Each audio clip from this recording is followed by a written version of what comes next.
Bossing, ang gusto ko, 3 palapag ang bahay ko Pero ang budget ko kasi 300,000 lang Hindi kaya yan, sir. Ang mahal ng materialis ngayon. Kulang pa sa labor yan eh. Pwede yan, 3 palapag. Pero kasing laki lang ng CR. Ay wala, hindi ko bibigay sa'yo project pag hindi pasok sa budget Pag ko, binigay mo sayang. sa iba yan, sir, baka ipatumba ka pa nila eh. Maswerte ka, kinakausap pa kita ng maayos eh.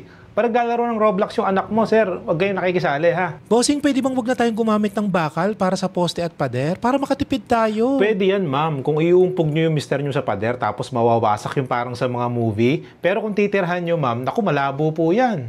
Eh kung isang bakal lang kaya kada poste, tingin mo. Basta pag tumira kayo sa loob ng bahay, ma'am, i-make sure nyo po na espiritu na kayo, ha? Para pag gumuho po, hindi kayo madadaganan. Tatagos lang kayo. Sir, gusto ko yung ganyan yung modern contemporary house na design. Kaya to, sir. May architect naman tayo para gawin yung plano na gusto mo, sir. Bakit dadaan pa sa architect? Eto na nga yung picture Gayahin nyo na lang. Dagdag bayad pa sa architect May high resolution copy ka ba nito, sir? Send mo sa akin para ipaprint ko sa malaking tarpaulin tapos ididikit ko sa plywood. Para yun na yung bahay mo.